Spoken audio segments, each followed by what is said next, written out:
Our objective, or our I can statement for section 10.3, is I can perform scalar multiplication of vectors. So we're going to write the word scalar right here.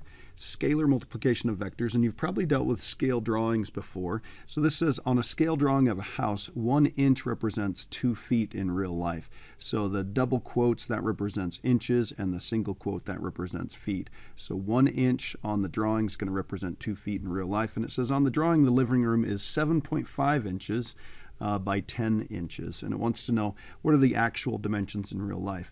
Well, for every one of these inches, it turns out to be 2 feet in real life. So what I'm going to do is I'm just going to multiply this by 2. So we'll times by 2 here. We end up with 15 feet. And then we'll times that by 2. We end up with 20 feet. So there's the answer. But the bigger question here is, could you figure this out, and could you make the units work out in this problem? So the way it would work is I'm going to take that 7.5 inches, 7.5 inches, and these two are equivalent. On the diagram, 1 inch represents 2 feet in real life, so that is a conversion factor. Since these two things represent the same thing, we can make a fraction out of those that really represents a 1. So I'm going to put a 1 inch down here, and I'm going to put 2 feet up here. 1 inch is 2 feet in real life, so we can cancel off those guys right here, and we end up with 15 feet. That's how we end up with that. So multiplying vectors by a scalar changes the magnitude of the vector, but it does not change the direction. Doesn't change the direction. The scalar only changes the size of the vector, so the scalar scales the vector just like we scaled the measurements in the warm-up here. So can you see in the diagram down below here, I've got vector v right here. Can you see how it's been scaled? So this is vector v, this is twice vector v, so notice that it's in the same direction, it's just twice as long. And this is 1/2 of v, so again, same direction but just half as long. And then what do you suppose multiplying a vector by a negative does? Because here we multiplied by a positive 2 and here we multiplied by a positive 1/2. Well, if you multiply by a negative, it goes in the opposite direction, kind of sticking with the idea that negative means opposite. So can you draw what negative v would look like, negative vector v, and negative 3/2 vector v? So if this is vector v, all we need to do is draw the same thing, just headed in exactly the opposite direction. So that's going to be negative vector v, so minus v.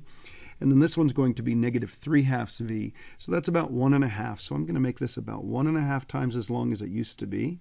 So something about like that, and this would be negative 3/2 v. Okay, so let's come down here and let's take a look at how we would represent these on coordinate axes like this.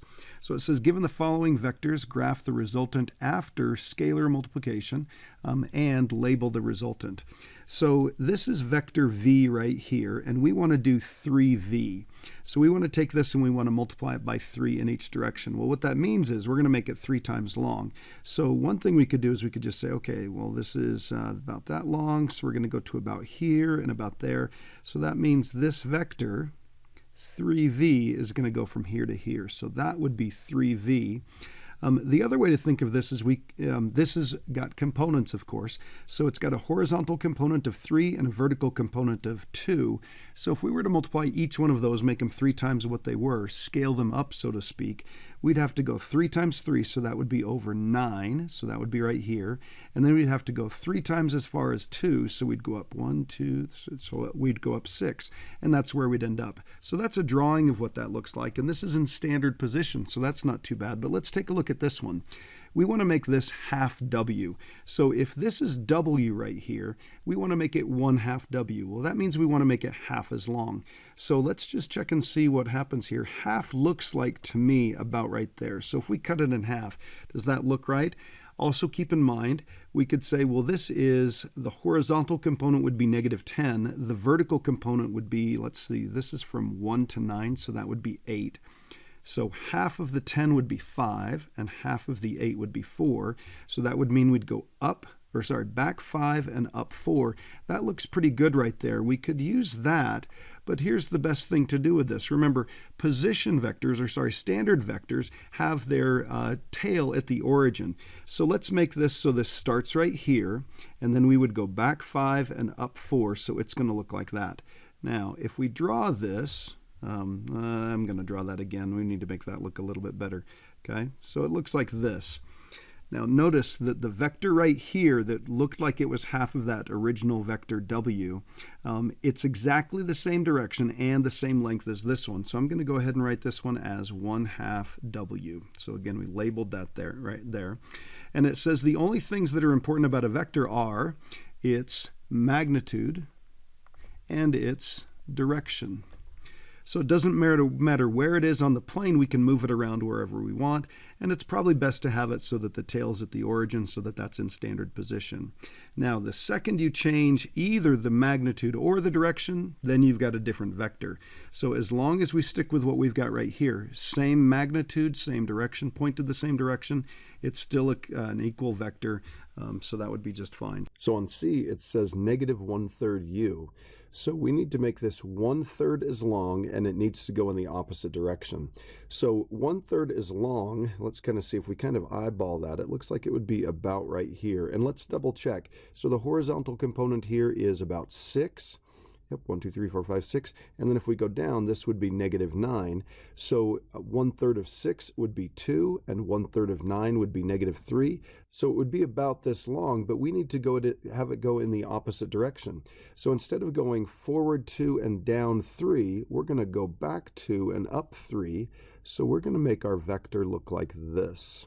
So this right here is -1/3 of u.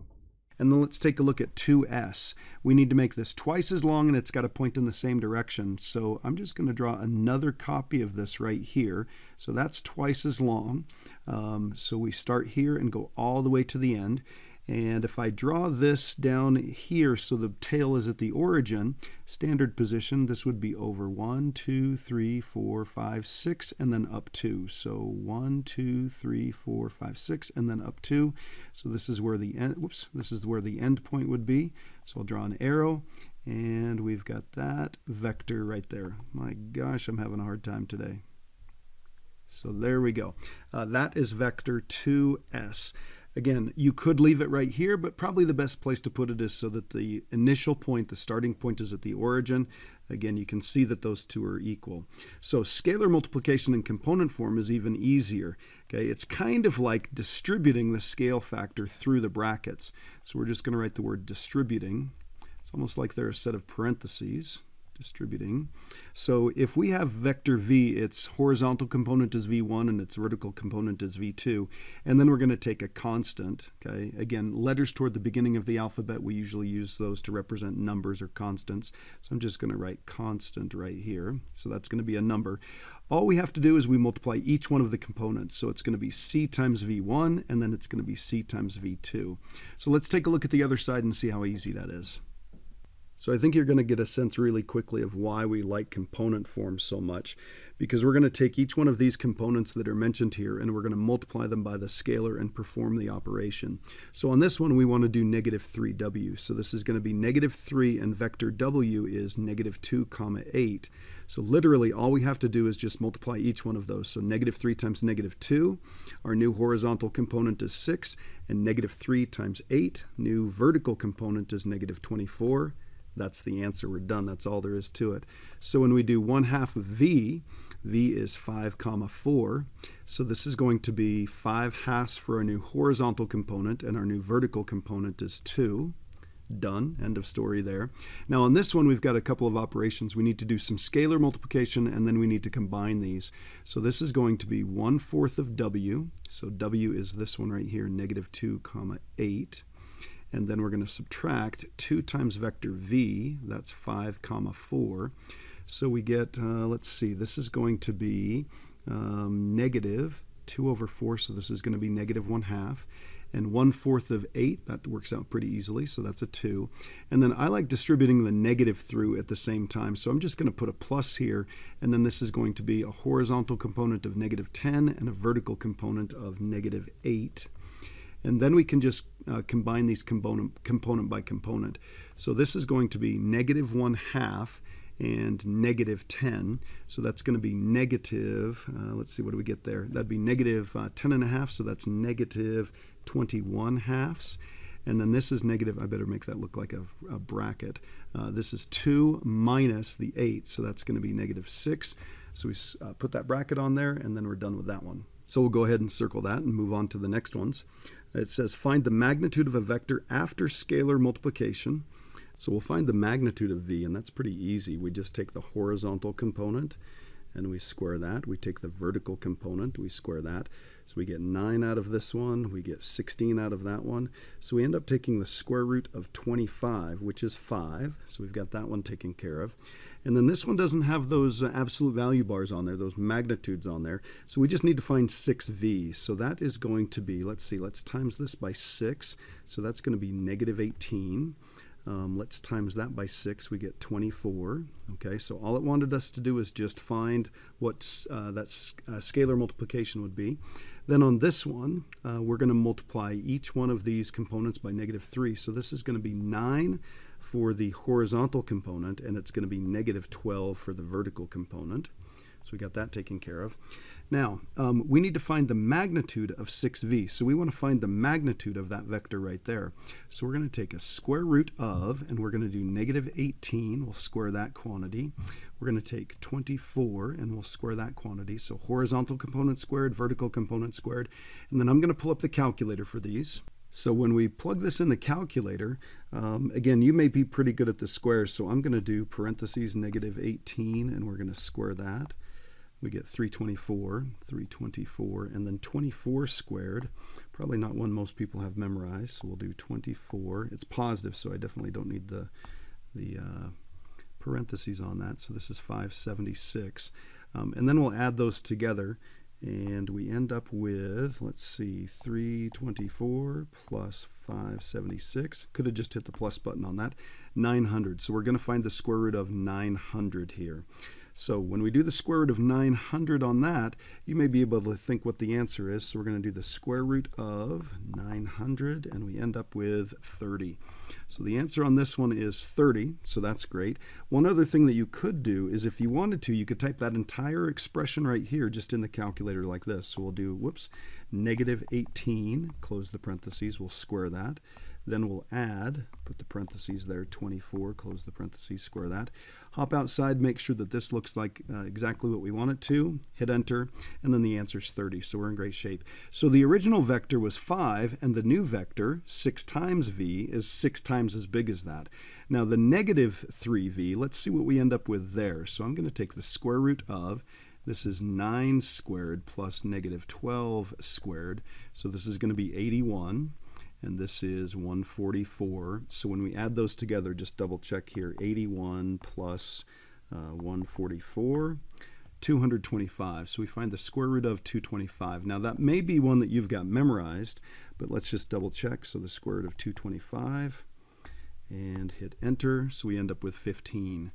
So when we multiply it by a negative, well, it's been multiplied by negative 3, you would kind of think it would turn out to be negative 15, but it doesn't. It turns out to be positive 15. So could we finish this off right here? So it says, can you complete the formula? The magnitude of c times v is it just c times the magnitude of v? Well, c in this case would just be a negative 3. It didn't turn out to be negative 15, so we actually have to take the absolute value of that c, and then we multiply it. Now that's not a big deal, but it's a good thing to keep in mind. And can you see why some people prefer the double absolute value bars, those double vertical bars, to represent magnitude of a vector? Well, one reason why we do that is if you look at the two of these, this one is the magnitude of the vector, this one is just the absolute value of that constant. So you kind of have to be careful with that. So we don't want to confuse the two of those. And it says, what do absolute value and magnitude have in common? They both keep track of how big something is. It doesn't really matter which direction, they're just keeping track of how big. Okay, so how big, what size, and if you've noticed, they're always positive. Every single time we do a magnitude, it always works out to be positive. So keep that in mind. Okay, go ahead and do the self-assessment and get started on the assignment.